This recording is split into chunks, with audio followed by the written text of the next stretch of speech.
Hey everybody, welcome back. It is 2019. Welcome. I hope you had a fantastic new year. I know I sure did. My Christmas break was fantastic with family. Had a lot of fun. What I wanted to do for you guys today is basically break down a few things that I learned. And I wrote down a list of things that I wanted to touch on and give you a little bit of insight on what I took away from the last 4 months as an experience. So let's just dive right in. Number one, one of the bigger takeaways that I had through this experience was learning to listen to my hunger cues again. This seems to be a repeating feature where I go through this process a few times a year where I go all out and I stop listening to my body when it comes to hunger. I give in to a hunger pang a little bit too early or easy, and it's not beneficial when I'm not really that hungry. So that was a good experience, getting back into listening to my body and deciphering when I was actually hungry versus just bored or just not wanting to do something. Number two is that small actions build consistency and actually create motivation. What I'm talking about there is that I would get kind of worked up about not doing the right things or taking too long to actually see some results, but when I actually broke down and was able to look at my daily behaviors and habits, seeing the repetition of doing the same things over and over again really helped to obviously build consistency, number one, but it actually helps build motivation when you actually start to see some numbers move and you see changes happen in how you feel, how you think, how you operate on a day-to-day basis, which really impacted me, and that's also, again, one of the big takeaways that I'm going to be carrying forward throughout 2019. So taking small actions and being able to do them consistently and just seeing the effect that they have. Number three, I found throughout the course of the 4 months that starting with a bit of a lower intensity in my training sessions really helped maintain my ability to perform, basically.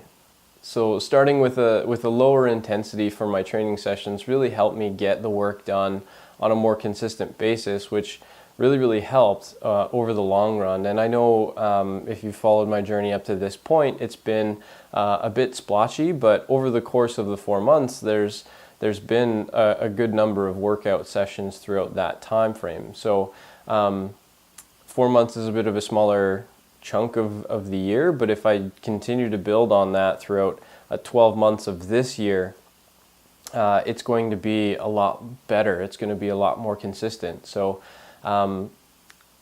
when you're starting out or when you're restarting or if you just need a bit of a break, I find lowering the intensity of your training sessions really helps take a bit of the stress off of not only your body, but some of the stress from the expectations that you have. So again, you can also try that at any point whenever you feel like you're getting a bit stressed or overwhelmed.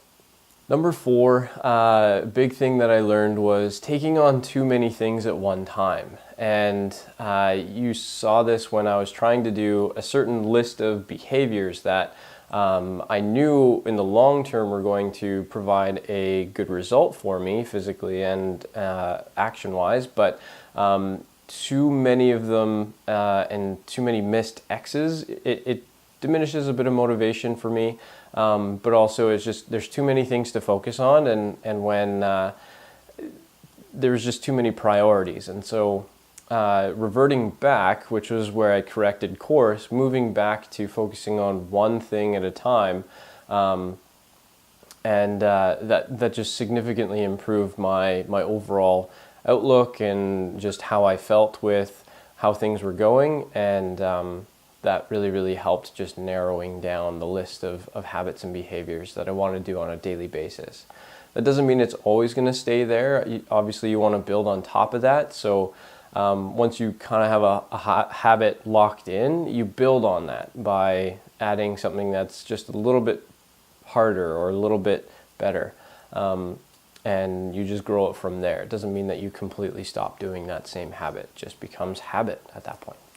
Number 5, this one's a bit more of a tactic that I was using throughout the course of the 4 months, and that was utilizing hard candy to satisfy my sweet tooth. In my case, I was using Jolly Ranchers because they last the longest, and it's really hard to bite through them because if you're anything like me and you have a hard candy, you just bite through it and then crunch, crunch, crunch, and you're done, and you take another. Whereas Jolly Ranchers, it's really, really hard to do that. And so the longer that I was able to keep a Jolly Rancher going, I was able to diminish, and the more time elapsed that my sugar craving didn't have the advantage over what I was feeling and craving for. So instead of having an enormous amount of something that wasn't beneficial, ice cream, candy, anything, the terrible sugar infused things that end up in our houses, but the benefit to the hard candy is just time elapsed, so the sugar craving went away. It also satisfied that craving on a minimal level. Yeah, I was able to carry on without much thought, and that was a big impact for me. Number 6 and 7 really join together really well. They go, or they build off of one another. And 6, I'll start with the different headspace that I'm in. Going through the 4 months, some things have changed, not only in my physical ability, but also in my mindset. And right now, as far as the training goes, it feels less like work, which is good, whereas before you probably heard me talk about needing to schedule it in to make it a thing so that it wasn't a chore or anything like that. So I feel like I've reached a threshold there where now it doesn't feel like work, it's just something that I do, and I am enjoying it, which is obviously the point. And so I liken it to how a runner doesn't necessarily think about running. They just put their shoes on, they warm up, and then they go, and they're out the door and they run. And that's how I like to, I use that analogy to get other people as well into the same mindset of it's just something that you do. It's may or may not be something that you like, but you know it's benefiting you, and it's just something that you do. And so right now my training really feels like that, which is a huge bonus for me. It's not a chore where I like, oh, I have to schedule it or I have to do it. It's much easier right now, which is great. Building off of number 6, we're going to go into number 7, where again it's a mindset shift. So thinking about my progress over the course of a longer period of time. Now, just past New Year's, and so we sort of immediately imagine 12 months. However you want to think about it, 6 months, 9 months, 12 months, 6 years, 10 years. I'm 28 right now, and so by the time I hit 30, I want to be pain-free, and I want to be able to do a lot of the activities that I have been doing over the course of the last few years, but doing them injury-free and not dealing with pain on a consistent basis. And so thinking more on the long-term scale, it changes how your day breaks down and how your daily habits and activities relate to the long term. So I know in 5 to 10 years, if I continue with the course of action that I'm taking now, I'm going to be in better shape than I was at 25. And as ridiculous and to me a bit shameful that sounds, it's also extremely optimistic, and I'm really pumped up about how that makes me feel. And so it is a bit of a hard thing to wrap your head around, especially as we just ran over New Year's, and so a lot of people are in their 30-day challenges, they're in motivation groups and stuff that just, you're just trying to make things happen and you're doing it by brute force, whereas I kind of went through that over the course of the last 4 months. I did that last year, where now it's just how I'm changing my lifestyle, and what that's going to impact later on is the objective. And so thinking about that on a longer term scale has really changed the way that I think about this entire health and fitness realm.